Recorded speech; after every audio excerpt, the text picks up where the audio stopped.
Item ಯಾವುದೇ ಇರಲಿ try ಮಾಡಿ ಆಚಿ ಚಿಕನ್ ಮಸಾಲಾ. ಆಚಿ ಚಿಕನ್ ಮಸಾಲಾ. ಕಾಂತಾರದ ನಂತರ ಹೊಸ ಸಿನಿಮಾವನ್ನ ಡಿವೈನ್ ಸ್ಟಾರ್ ಕೈಗೆತ್ಕೊಂಡಿದ್ದಾರೆ. ಜೈ ಹನುಮಾನ್ ಸಿನಿಮಾವನ್ನ ರಿಷಬ್ ಶೆಟ್ರು ಕೈಗೆತ್ಕೊಂಡಿದ್ದಾರೆ. ಜೈ ಹನುಮಾನ್ ಚಿತ್ರದ ಮುಹೂರ್ತದಲ್ಲಿ ರಿಷಬ್ ಶೆಟ್ಟಿ ಭಾಗಿಯಾಗಿದ್ದಾರೆ.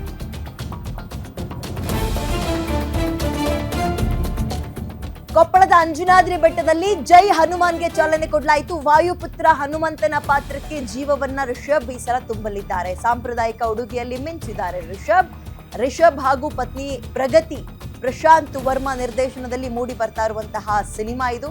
ಇಲ್ಲಿ ತನಕ ದೈವದ ಬಗ್ಗೆ ಪ್ರಪಂಚದಾದ್ಯಂತ ಅಬ್ಬರಿಸಿದ್ರು, ದೈವದ ಬಗ್ಗೆ ತಿಳಿಸೋದ್ರ ಮುಖಾಂತರ ಈಗ ಹನುಮನ ವಿಚಾರದಲ್ಲಿ ಮುಂದುವರಿತಾ ಇದ್ದಾರೆ. ಸೊ ಅವ್ರ ಹೆಸರೇ ಡಿವೈನ್ ಸ್ಟಾರ್ ಅಂತ ಇವಾಗ ಕೊಟ್ಟಿರೋದು ಅಲ್ವಾ. ಅದಕ್ಕೆ ತಕ್ಕಂಗೆ ಸಿನಿಮಾಗಳು ಕೂಡ ಮತ್ತು ಪಾತ್ರಗಳು ಕಥೆಗಳು ಅವ್ರನ್ನ ಹುಡುಕಂಬ ಬಂದಂಗೆ ಕಾಣಿಸ್ತಾ ಇದೆ.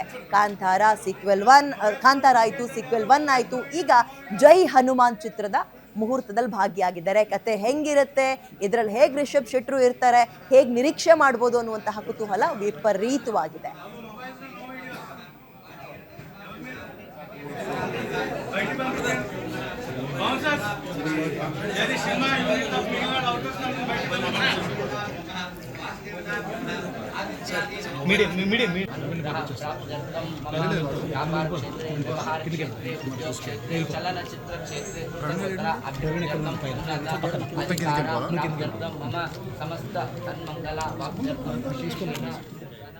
ಓಕೆ, ಮತ್ತಷ್ಟು ಮಾಹಿತಿ ನನ್ನ ಕಲೀಗ ಕೀರ್ತಿ ನೀಡ್ತಾ ಹೋಗ್ತಾರೆ. ಕೀರ್ತಿ, ಕಾಂತಾರ ಸೀಕ್ವೆಲ್ 1 ಅದರ ಜೋಶ್ನಲ್ಲಿ ಇನ್ನೂ ಕೂಡ ಇದ್ದಾರೆ.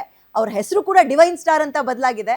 ಸೊ ಡಿವೈನ್ ಸ್ಟಾರಿಗೆ ಹೆಸರಿಗೆ ತಕ್ಕಂಗೆ ಸಿನಿಮಾಗಳು ಹುಡುಕ ಬರ್ತದೆ. ಈಗ ಜೈ ಹನುಮಾನ್ನ ಸರದಿ ಹೆಂಗಿರುತ್ತೆ ಕತೆ, ಹೇಗೆ ನಿರೀಕ್ಷೆ ಮಾಡ್ಬೋದು ಅಭಿಮಾನಿಗಳು, ಅಂಡ್ ಇವತ್ತಿನ ಅಪ್ಡೇಟ್ಸ್ನ ಕೊಡ್ತಾ ಹೋಗೋದಾದ್ರೆ ಕೀರ್ತಿ.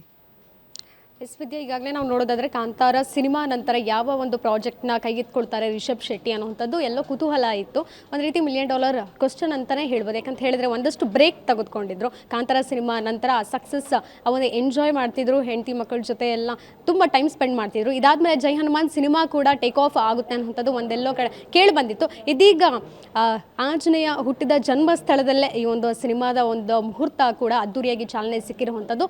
ಸದ್ಯ ಈ ಒಂದು ಸಿನಿಮಾದ ಮುಹೂರ್ತದಲ್ಲಿ ಪ್ರಶಾಂತ್ ವರ್ಮಾ ಅವರು ಇರಬಹುದು, ಜೊತೆಗೆ ಇಡೀ ಚಿತ್ರತಂಡ ಕೂಡ ಭಾಗಿಯಾಗಿತ್ತು ಅಂತಲೇ ಹೇಳ್ಬೋದು. ಜೊತೆಗೆ ಈ ಹಿಂದೆ 2024ರಲ್ಲಿ ರಿಲೀಸ್ ಆಗಿದ್ದಂಥ ಹನುಮಾನ್ ಸಿನಿಮಾ ಏನಿತ್ತು, ಈ ಒಂದು ಸಿನಿಮಾದ ಒಂದು ಮುಂದುವರೆದ ಭಾಗವಾಗಿ ಜೈ ಹನುಮಾನ್ ಬರ್ತಿದೆ ಅನ್ನುವಂಥದ್ದು ಎಲ್ಲೋ ಟಾಕ್ ಈಗ ಶುರುವಾಗಿರುವಂಥದ್ದು. ಅದರಲ್ಲೂ ಸಹ ಆಂಜನೇಯನ ಒಂದು ಪಾತ್ರಕ್ಕೆ ಜೀವ ತುಂಬುವಂತಹ ಕೆಲಸವನ್ನು ಈಗ ರಿಷಬ್ ಶೆಟ್ಟಿ ಅವರು ಮಾಡ್ತಿರುವಂಥದ್ದು. ಅವರ ಹೆಸರಲ್ಲೇ ಡಿವೈನ್ ಸ್ಟಾರ್ ಅನ್ನುವಂಥದ್ದಿದೆ. ಹಿಂದೆ ಕೂಡ ಕಾಂತಾರದಲ್ಲಿ ಯಾವ ರೀತಿ ಸ್ಪಿರಿಚುವಲ್ ಆಗಿರ್ಬೋದು, ಅಂದರೆ ಪೌರಾಣಿಕ ಕಥೆ ತುಂಬ ಚೆನ್ನಾಗಿ ಒಪ್ಪುತ್ತೆ ಅನ್ನುವಂಥದ್ದನ್ನು ಈಗ ಕೇಳ್ತಿರುವಂಥದ್ದು. ಅಭಿಮಾನಿಗಳು ಕೂಡ ರಿಷಬ್ ಶೆಟ್ಟಿ ಅವರಿಂದ ತುಂಬ ಎಕ್ಸ್ಪೆಕ್ಟ್ ಮಾಡ್ತಿದ್ದಾರೆ.